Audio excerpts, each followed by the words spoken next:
Hello guys, welcome back to my YouTube channel. आज आहे तुळशीचं लग्न, पण आमच्याकडे तुळशी नाही आहे. आमच्याकडे म्हणजे दारामध्ये ऊनच जास्त येत नाही, त्यामुळे मी तुळशीचं रोप नाही लावलेलं आहे. पण आमचे जे घरमालक आहे त्यांच्याकडे तुळशी वृंदावन आहे आणि आम्ही 3 किरायादार इथं राहतो आणि आम्ही सर्वांनी मिळून तिथल्याच तुळशी वृंदावनाची पूजा केली आणि छान असं आरती वगैरे झाली. पण तुम्हाला सर्वांनाही प्रश्न पडला असेल की तुळशीचं लग्न का लावलं जातं, आणि मला जी माहिती आहे ती मी तुमच्यासोबत शेअर करणार आहे. आणि तुळशीचं लग्न यासाठी लावलं जातं की एका गावामध्ये वृंदा नावाची एक पतिव्रता स्त्री राहत होती. तिचं नवऱ्यावर तिचं खूप अफाट प्रेम होतं आणि ती विष्णुभक्तही होती आणि तिची विष्णूवरही अतिशय अफाट भक्ती होती. म्हणून आणि तिचा नवरा होता की जालिंदर नावाचा राक्षस. त्याला पतिव्रता स्त्री ती जेव्हा पण देवाकडे काही मागत असेल तर तिच्या नवऱ्याची रक्षा कर, आणि जे काही मागत असेल ती फक्त तिच्या नवऱ्यासाठीच मागत होती.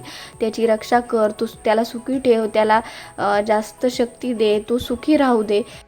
आणि देवावरची भक्ती, देव तिचं मन मारूच शकत नव्हता, इतकी तिची अफाट भक्तीही देवावर होती. म्हणून जालिंदर नावाच्या राक्षसाला हरवणं सर्व देवतांसाठी खूप असह्य झालं होतं. मग जगदंबे मातेने देवाला एक सुचवलं की तुम्ही अगोदर तिची प्रतिव्रता भंग करा आणि मग जालिंदर नावाचा राक्षस हा नष्ट होऊ शकतो.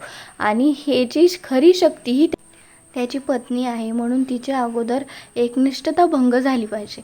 मग विष्णुदेव जालिंदरचं रूप घेऊन तिच्या समोर जातात आणि ती त्यांना हात लावते आणि तिची पतिव्रता भंग होते. आणि नंतर तिला जेव्हा समजतं की हा विष्णुदेव आहे तेव्हा तिला खूप राग येतो आणि ती विष्णुदेवाला शाप देते की तू दगडाच्या काळजाचा आहेस आणि तू दगडच होशील. आणि असा शाप दिल्याने देवाचं रूपांतर दगडामध्ये होतं आणि ती स्वतःलाही एवढी क्रोधित झालेली असते की ती स्वतःलाही भस्म करून घेते. आणि त्या भस्म झाल्यानंतर जी राख होते त्यामधून जे रोपटं उगवलं जातं ते असतं तुळशी.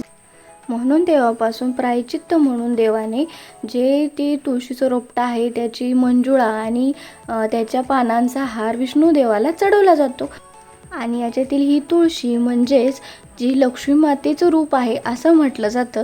म्हणून विष्णुदेव आणि तुळशीचं लग्न लावलं जातं आणि त्याच्यानंतर आपल्या लोकांची लग्नसराई सुरू होते. आणि अशी आहे या तुळशी विवाहाची स्टोरी. आवडली तर लाईक करा, शेअर करा, सबस्क्राईब करा. बाय.